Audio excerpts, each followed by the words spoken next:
안녕하세요. 한방재활의학과 전문의이자 한의학박사 디스코 한의원 은영주 원장입니다.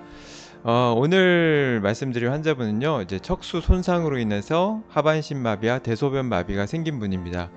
이분은 하반신 마비가 됐지만 불안전 마비라서 어느 정도는 보행을 할 수 있는 상태셨는데, 안타깝게도 대소변 마비는 발병하고 6개월이 지났는데도 전혀 느낌도 배변도 안 되는 완전 마비 상태였습니다. 병원에서도 조금 부정적으로 보고 있어서 환자분이 부랴부랴 이제 알아보시다가 저희 한의원을 내원하시게 되셨고요. 환자분은 4층 높이에서 추락해서 척수 손상을 입으셨습니다. 생각보다 이렇게 추락으로 인한 손상이 많으신데, 제가 경험한 바로는 10층 높이에서 추락하고 척수 손상이 있는 분도 계셨어요. 그분은 기적적으로 살아나시고 또 치료를 해서 멀쩡하게 걸어 다니게 되신 분이기도 합니다. 이분은 이렇게 요추 쪽에 손상을 입으면서 이렇게 많은 철심을 받게 됐고요. 6개월 전에 사고가 났고 다리 쪽은 좀 힘이 어느 정도 있어서 어렵사리 걷기 운동을 하는데, 6개월이 지나도 대소변은 아무 움직임이 없었고요. 마음 좀 6개월 지나서 오셨을 때 좀 아쉬웠습니다. 초반에 오셨으면 그래도 예후가 좀 좋았을 것 같은데 6개월이 지나서 오셨기 때문에 예후가 조금 불투명해서 좀 걱정이 됐고요. 그 이유는 이제 신경이라는 거, 우리 뭐 어떤 거든 그렇죠. 감기든 뭐든 초기에 잘 잡아야 끝 잘 낫는 것처럼 신경은 더합니다. 신경은 손상을 한번 입으면 계속 좀 안 좋아지는 경향이 있어요, 속에서는. 그래서 신경세포가 이렇게 더 반응 조직이 커지면서 재생이 잘 안 됩니다. 그래서 초기에 치료하면 좋아질 뿐도 그 시기를 놓치면 안 좋아지지 않는 경우가 많은데요. 이 환자분도 6개월이 지났기 때문에 6개월이 지나도 안 좋아 계속 호전이 없으면 그거는 완전히 더 이상 좋아지기 어렵다라고 진단 내려지는 경우가 굉장히 많습니다. 이 환자분도 그 시점에 오셨기 때문에 정말 지푸라기라도 잡는 심정으로 오셨던 거고요. 그래도 이제 제가 치료해보면 6개월이 지나도 변화 없는 완전 마비 환자분들이 의외로 신경 회복 한약을 썼을 때 좋아지는 경우가 좀 있습니다. 좀 신기한 경험들을 하게 되는데요. 그거는 뭐 이렇게 한약이 기적을 일으킨다기보다는 또 한약이 역할을 하는데 그 역할에 맞는 손상인 경우에 또 좋은 반응이 있는 거고요. 이렇게 좀 큰 손상을 입었던 경우고요. 또 이런 또 옛날은 주먹구구식으로 한약을 처방했다면 지금은 뭐 과학적으로 처방을 하기 때문에 걱정을 안 하셔도 됩니다.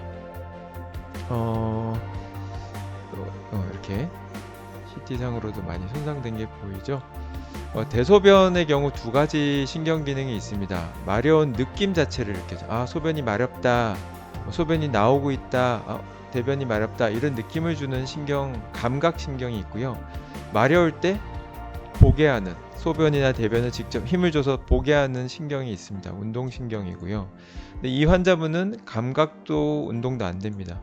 마려운 것도 안 느껴지고 힘을 줘도 나오지 않는 상태예요. 그 상태가 6개월 이상 됐기 때문에 일반적으로는 예후가 굉장히 안 좋게 보죠. 평생 소변줄을 차고 다녀야 된다, 또는 자가도녀를 해야 된다, 관장을 해야 된다, 이렇게 볼 수 있습니다. 수술도 이미 크게 했고. 근데 이제 신경이 이제 6개월이 지나도 회복이 안 되는 원인은 크게 두 가지가 있습니다. 신경, 그 해당 신경이 그쪽을 담당하는 신경이 모두 죽은 경우에, 그리고 신경은 살아 있는데 그 기능을 회복하지 못해서 그런 경우가 있습니다. 예를 들면 죽은 사람과 기절한 사람은 아무것도 못하는 건 똑같죠. 죽어 있거나 기절했거나 우리가 그냥 얼핏 봐서는 꼼짝 안 하고 있으니까 모릅니다. 근데 죽은 사람은 절대 살아날 수 있는 확률이 없죠. 근데 기절한 사람은 시간이 지나고 치료를 잘하면 뭐 식물인간이라 할지라도 깨어나는 경우들이 있죠. 이 환자분은 이제 6개월이 지나도 회복이 안 됐으니까 신경이 죽었을 가능성도 있다라고 설명은 드렸지만, 혹시라도 신경이 살아있는데 기능을 못하고 있는 거라면 회복된 가능성이 있으니까 우선 치료를 해보자 해서 시작을 했던 겁니다. 당연히 한약으로 치료 안 되는 경우는 1번이죠. 죽은 신경은 살릴 수가 없는데 2번 같은 경우는 한의학적인 치료가 꽤 많이 도움이 됩니다. 근데 이거는 정확히 알 수는 없습니다. 뭐 기절한 사람과 또는 식물인간 이런 거는 검사나 이렇게 봐도 알 수 있지만 신경은 이게 죽어서 못하는 건지 기능을 못해서 그냥 못하고 있는 건지는 알 수가 없거든요. 그리고 그 기능을 영원히 회복하지 못하는 경우도 있고요. 그리고 이 환자분에게는 그래서 이제 신경 기능을 빨리 회복하는 한약을 처방을 했고요. 또 신경 기능을 회복하는 거는 내 몸에 자생력도 있기 때문에 자생력을 높이기 위한 이제 체질 보약도 함께 처방했습니다. 직접 내원을 못 하셨기 때문에 문진표를 통해서 이제 처방을 좀 정확하게 했고요. 그거 외에도 이제 우울증과 스트레스를 치료하는 화병에 해당되는 증상을 치료하는 한약도 같이 넣습니다. 그 이유는 우울증과 스트레스가 많을 경우에는 몸에 염증이 잘 생기고요. 염증이 생기면 신경 회복에 굉장히 악영향을 미칩니다. 그래서 저는 꼭 이런 보약과 화병 한약을 이제 신경 회복 한약에 같이 처방을 하게 되고요.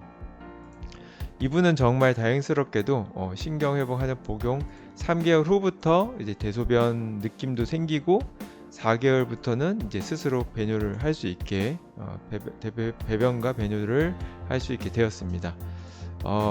이게 6개월이 지나면 보통 좋아지는 것도 멈추는 시기인데 이 환자분은 변화가 없던 분이 좋아졌기 때문에 굉장히 좋은 케이스에 해당이 됩니다.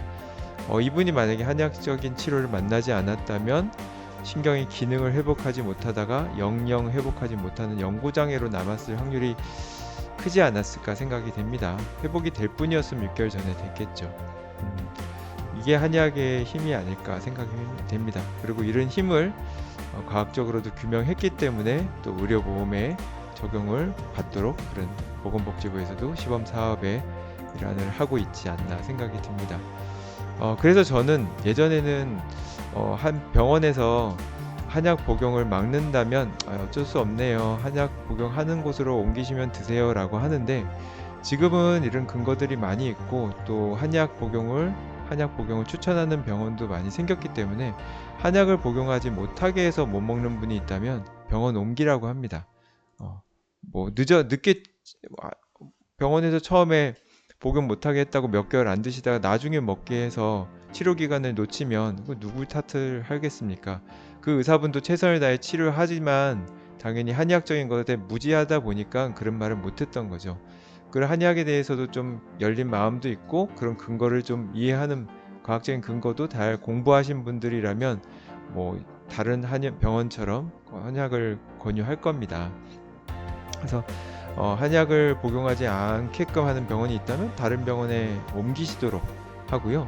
피검사하면 뭐 간이나 신장에 나쁜지 다 알 수 있기 때문에 간에 나쁘다는 이유로 한약을 복용하지 않게 한다는 것은 정말 무지한 처사라고 생각합니다. 저도 많은 환자분들을 한약 처방해봤지만 저희 환자분 내로 통계를 냈을 때 실제로 간 수치가 올라가는 경우는 0.08%, 그러니까 10,000명에 8명 정도 케이스였습니다. 굉장히 적은 케이스이기 때문에 그 정도 케이스라면 감기약 먹고 간 수치 올라가는 수보다 적다고 생각합니다. 예, 마비 환자분들 빨리 한의원으로 가십시오. 물론 한의원은 이제 모든 한의원들이 이렇게 마비를 치료하지는 않으니까 이제 한방 재활의학과 전문의 아니면 친구과 전문의를 이제 찾아서 상담을 받으세요. 가실 때는 한의사라고 진맥 찍고 처방하는 게 아닙니다.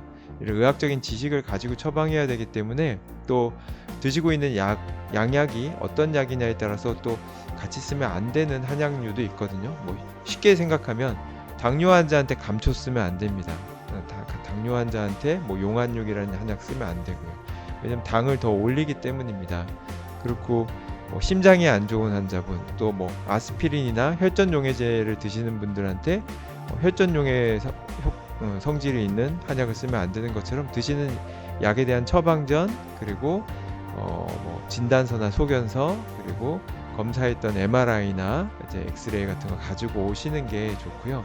환자분이 직접 오시면 의사 입장에서 한의사 입장에선 좋지만 대부분 내원을 하기 어렵습니다. 그래서 환자분 얼굴 사진이라도 한번 찍거나 환자분 상태를 동영상으로 한번 찍거나 또는 전화 통화를 해도 되고요.